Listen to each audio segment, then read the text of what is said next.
এখন আমরা দেখবো চলতরিত তত্ত্বের বরিশাল বোর্ড 2023 সালের প্রশ্ন। তো এই প্রশ্নে কি দেওয়া আছে? এই প্রশ্নে আমাদেরকে একটা সার্কিট দেওয়া আছে। আর গ নম্বর প্রশ্নে বলা আছে যে বর্তনীর এ বি অংশের বিভব পার্থক্য কত। এটা হচ্ছে বি। তাহলে বর্তনীর এ বি অংশের বিভব পার্থক্য কত সেটা আমাদেরকে নির্ণয় করতে হবে। তাহলে গ নম্বর,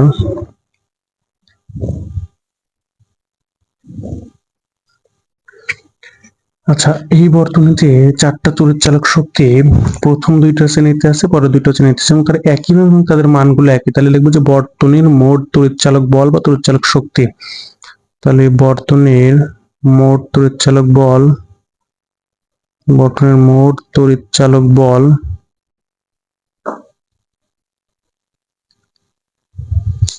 ই সমান সমান 3+3 এত ভোল্ট সমান সমান হচ্ছে 6 ভোল্ট। এটা হচ্ছে বর্তনীর টোটাল তড়িৎ চালক শক্তি আর কি।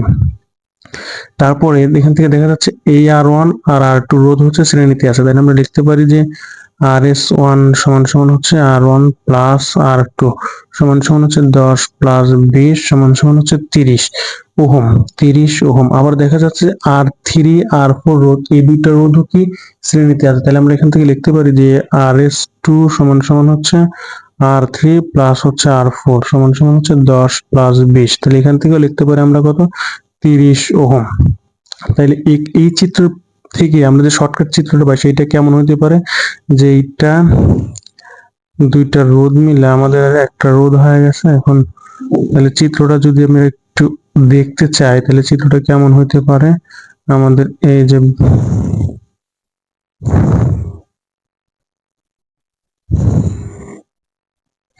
এইটা হচ্ছে RS1 আর এইটা হচ্ছে আমাদের RS2 আর এইটা R5 ছিল, আর বাকি চারটা ব্যাটারি যা ছিল তাই।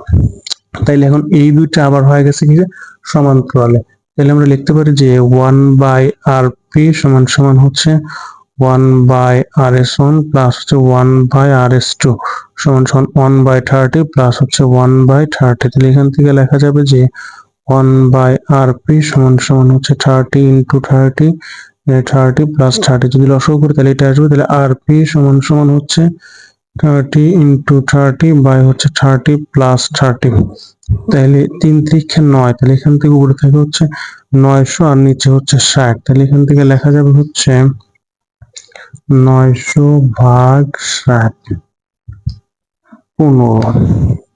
RP-র মান হচ্ছে 15। তাহলে এখন চিত্রটা কি হইলো এখন আমরা একটু দেখবো।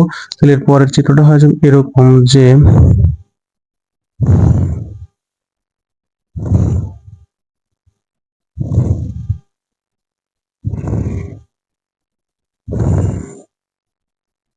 এইটা হয়ে গেল হচ্ছে RP, এইটা হয়ে গেল R5, যেখানে এই অংশ ছিল B আর এটা ছিল B, এরকম পয়েন্ট ছিল, এটা ছিল A পয়েন্ট আর এটা ছিল আমাদের B পয়েন্ট আর কি।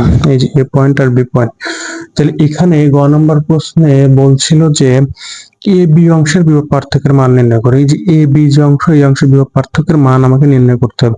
তাহলে আমি ধরে নিলাম এ বি অংশের বিভব পার্থক্য হচ্ছে V1 বা VAB ধরে নিলাম আর কি, যে এ বি অংশের যে বিভব পার্থক্যটা হয় সেটা হচ্ছে V1। তাইলে আমরা যে সূত্রটা অ্যাপ্লাই করবো সেটা হচ্ছে voltage divider, voltage divider rule, voltage divider প্রয়োগ করে, মানে ভোল্টেজ ডিভাইডার নিয়মটা প্রয়োগ করে পাই হচ্ছে, দেখি এইটা নিয়মটা কি, নিয়মটা হচ্ছে VAB। আমরা যে রোধের জন্য ভোল্টেজ ডিভাইডারটা বের করব সেইটার ক্ষেত্রে দেখবো যে সেই রোধটা উপরে বসবে। তাহলে আমরা আর পি রোধের মানে আমরা এ বি অংশের জন্য বের করতেছি, তাহলে এ বি অংশের মাঝখানের রোধটা কত, আর পি রোধ। তার আর পি রোধের জন্য তাহলে আমরা বের করতেছি ভোল্টেজ ডিভাইডার। তাহলে আর পি রোধের জন্য যদি বের করি তাহলে আর পিটা হচ্ছে উপরে আর নিচে হচ্ছে বাকি যে দুইটা রোধ শ্রেণীতে আছে তাদের যোগফল। তাহলে আর পি প্লাস হচ্ছে R5 ইন্টু হচ্ছে বর্তনীর টোটাল যে তড়িৎ চালক শক্তি বা বিভব সেটা গুণন হবে আর কি, ইন্টু হচ্ছে ই। তাহলে এখান থেকে লেখা যায় যে, তাহলে আমি আরেকবার বলে দিচ্ছি ভোল্টেজ ডিভাইডার রোধটা হচ্ছে, আমি যে রোধের জন্য ভোল্টেজ ডিভাইডারটা বের করব সেই রোধটা উপরে বসবে আর নিচে হচ্ছে বাকি দুইটা রোধ যদি রোধের যোগফল ইন্টু হচ্ছে টোটাল তড়িৎচালক বল। তাহলে আরপি মানে আমরা পাইছিলাম কত, যে 15 আর নিচে বসবে যে 15 প্লাস R5 মানে হচ্ছে 10। তাহলে 15 প্লাস 10 ইন্টু ই। এর মান হচ্ছে আমাদের কাছে কত, 6। তাহলে এখান থেকে আমরা লিখতে পারি যে 15 × 6 অ্যান্সার ভাগ 15 + 10। তাহলে এখান থেকে লেখা যায় 3.6 ভোল্ট। তাহলে বর্তনীর এই যে বর্তনীর এ বি অংশে বিভব পার্থক্য হচ্ছে 3.6 ভোল্ট। এটা হচ্ছে আমাদের গ নম্বরের অ্যান্সার শেষ। এখন আমরা চলে যাবো ঘ নম্বর প্রশ্নে। ঘ নম্বর প্রশ্নে কি বলা আছে? ঘ নম্বর প্রশ্নে বলা আছে যে R5 রোধ অপসারণ করে বর্তনী সম্পূর্ণ করলে মূল প্রবাহের কিরূপ পরিবর্তন হবে তা গাণিতিকভাবে বিশ্লেষণ করে। এই যে R5 যে রোধ আছে এই রোধটা অপসারণ করে বর্তনী সম্পূর্ণ করলে মূল প্রবাহের কি পরিবর্তন হবে, মানে এই অবস্থায় বর্তনীর মূল প্রবাহ কত সেটা আমরা বের করব, আর R5 রোধ অপসারণ করে বর্তনীর মূল প্রবাহ কত সেটা আমরা বের করবো। তাহলে আমরা দুইটা কন্ডিশনে দুইটা প্রবাহ মূল প্রবাহ মানে দুইবার মূল কারেন্টটা বের করবো, বের করে দেখবো যে আসলে কি পরিমাণ পরিবর্তন হয়। তাইলে বর্তনীর তুল্য রোধ মানে হচ্ছে R5 রোধ যুক্ত অবস্থায় একবার বর্তনীর কারেন্ট বের করব, আর R5 রোধকে ক্যান্সেল করে একবার কারেন্ট বের করব। তাহলে লিখবো যে R5 রোধ যুক্ত অবস্থায়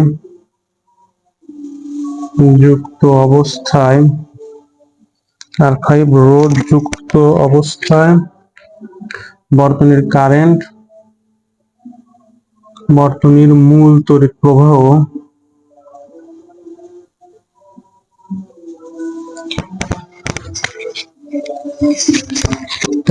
R5 রোধ যুক্ত অবস্থায় বর্তনীর মূল তড়িৎ প্রবাহ। তাহলে R5 রোধ যখন যুক্ত ছিল তাহলে তখন বর্তনীর তুল্য রোধ কত? আমরা তো বর্তনী এইটুকের জন্য আমরা রোধ বের করছিলাম। তাহলে এই রোধের সাথে এই রোধটা কি শ্রেণীতে আছে? এই যে আরপির সাথে R5 কি শ্রেণীতে আছে। তাহলে এই অবস্থায় লিখবো যে বর্তনীর তুল্য রোধ, ফার্স্ট আমাদেরকে তুল্য রোধ বের করে নিতে হবে। তাহলে বর্তনীর তুল্য রোধ RH সমান RP প্লাস হচ্ছে R5। তাহলে RP এর মান আমরা পাইছিলাম কত, যে 15 প্লাস R5 এর মান হচ্ছে 10। তাহলে এখান থেকে আমরা পাচ্ছি হচ্ছে 25 ওহম। তাহলে এই অবস্থায় বর্তনীর মূল তড়িৎ প্রবাহ I সমান E/RS। এর মান কত? এর মান হচ্ছে 6 আর RS এর মান হচ্ছে 25। তাহলে এখান থেকে আমরা লিখতে পারি যে 0.24 অ্যাম্পিয়ার। এখন R5 রোধ অপসারণ করার পরে বর্তনীর মূল প্রবাহ, R5 রোধ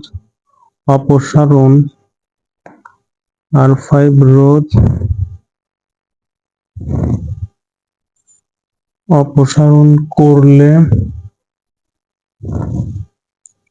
বর্তনীর মূল প্রবাহ, বর্তনীর মূল তড়িৎ প্রবাহ, অর্থাৎ R5 রোধ অপসারণ করার পরে বর্তনীর মূল তড়িৎ প্রবাহ কত সেটা দেখবো। তাহলে যদি R5 রোধ অপসারণ করে দিই তাহলে তো আমরা এটুকুর কাজ না, তাহলে এইটুকু হয়ে যাবে আমাদের তুল্য রোধ। তাহলে এইটুকু হয়ে যাবে আমাদের তুল্য রোধ। তাহলে আমরা লিখতে পারি যে I সমান E/RP। কারণ এই ক্ষেত্রে আমরা কিন্তু এটা পাইছিলাম যে RP এর মানটা কত, কারণ তো এই রোধটুকুকে হিসাব করে আমরা যে মানটা পাইছিলাম সেটা হচ্ছে আমাদের এই যে 15। এই রোধটুকুকে আমরা টোটাল এই টোটাল এই রোধটুকুর হিসাবের মান পাইছিলাম RP এবং সেটা হচ্ছে 15 RP। তাহলে লিখবো যে এর মান হচ্ছে 6 ভাগ হচ্ছে 15। তাহলে এটাকে সমাধান করলে আমরা এখান থেকে পাবো হচ্ছে 0.4 অ্যাম্পিয়ার। তাহলে মূল প্রবাহের কতটুকু পরিবর্তন হয় সেটা আমরা দেখবো। তাহলে অতএব লিখবো যে এটাকে I প্রাইম দিতে পারি। তাহলে মূল প্রবাহের পরিবর্তন সমান হচ্ছে I প্রাইম মাইনাস হচ্ছে I প্রাইম মানে 0.4 মাইনাস 0.24। তাহলে এখান থেকে আসবো 0.16 অ্যাম্পিয়ার। তাহলে লাস্টে আমরা লিখে দেবো যে R5 রোধ অপসারণ করলে বর্তনীর মূল প্রবাহ 0.16 অ্যাম্পিয়ার বৃদ্ধি পাবে।